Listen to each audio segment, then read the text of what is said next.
towards the end of last year, we built this awesome pergola porch combination on the back of our house. This week's project is going to be pressure washing, bleaching, cleaning, and putting a good stain on this deck so we can have multiple years of use.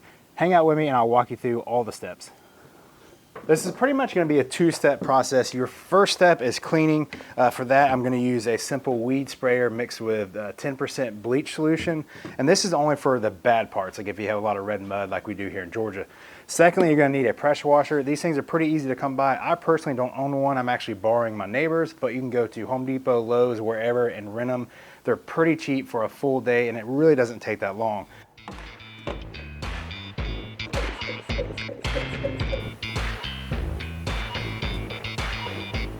I already dampened this area. I'm going to spray the bleach, let it sit for maybe 5 minutes, and then pressure wash it. These pressure washers are super easy to use and definitely nothing to be intimidated by. Just start far away, ease your way into the surface, and once you get your distance figured out, just use a simple sweeping motion.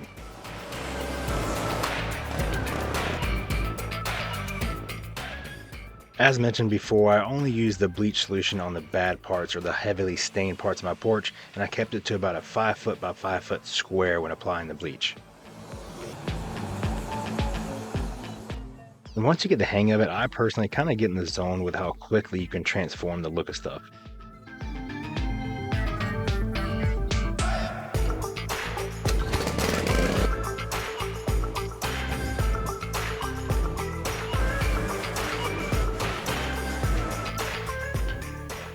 The job is complete and it came out perfect. The deck looks almost brand new. That 10% bleach solution worked perfectly on getting the Georgia red clay off. If you're uncomfortable with using bleach, they sell many alternatives at Lowe's and Home Depot that are specifically for house washing or deck washing. Now that this job is done, all we have to do is wait a couple days until this deck completely dries out, and then we'll start staining. And we are going to spray that, so I'll show you a lot of tips and tricks. See you in a couple days.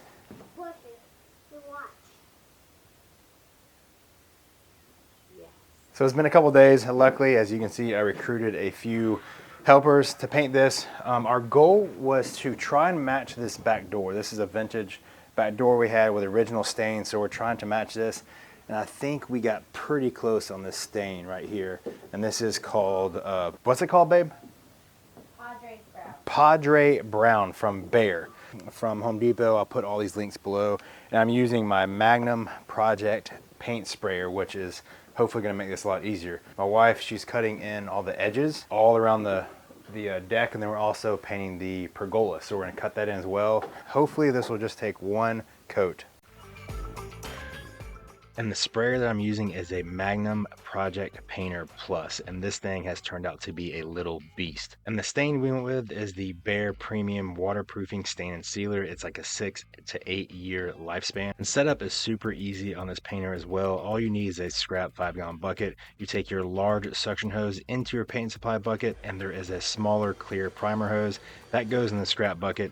You pull the primer switch, power the unit, and once you see the paint actually flowing through both lines into the scrap bucket, you can release the prime switch. Then the last couple steps are taking the primer clear hose, the smaller one, put it back into your paint supply bucket, and then all you do is take your painting wand, point it into your scrap bucket, pull the trigger until you get paint or stain flow. That is it. Now you're ready to paint.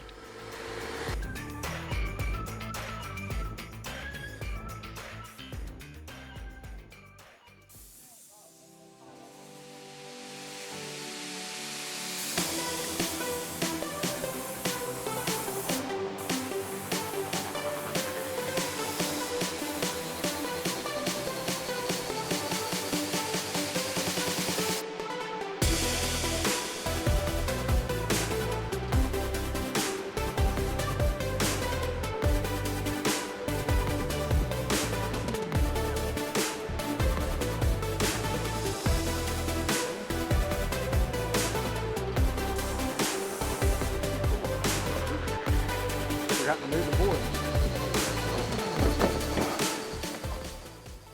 One thing I found that came in handy was just using a piece of plywood on top of the pergola for a paint backsplash. I'm guessing you could probably use this same method for like banister handrails on a traditional deck, but this technique definitely worked out and it was a lot easier than running tape or plastic or something like that.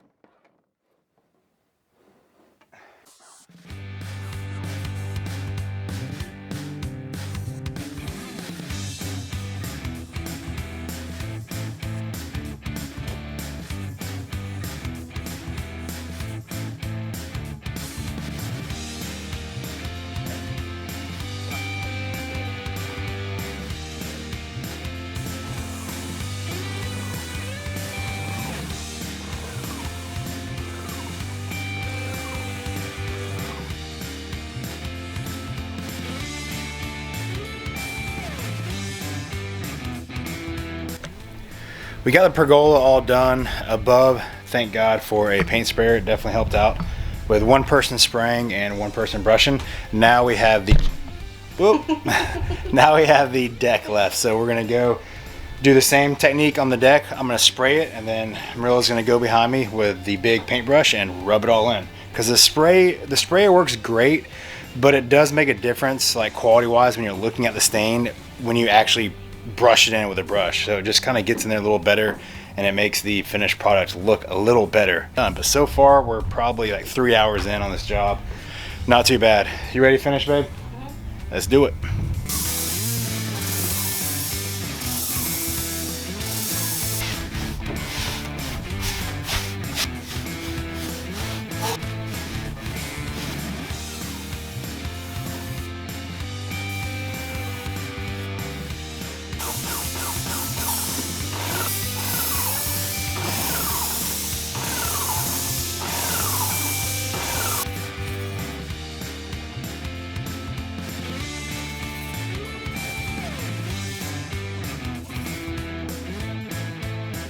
Hey, come here, bud.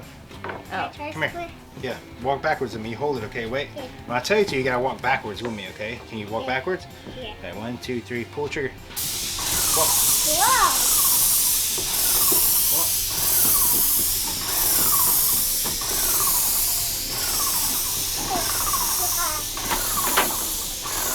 Whoa. Okay, stop. Look up. Oh. I'm looking at the dirt brown. Almost. All right, guys, so once we were about 90% done, we finally figured out the perfect technique. We ended up spraying one board at a time, and then my wife went right behind me with a brush, and that technique worked perfectly. And here is the finished project.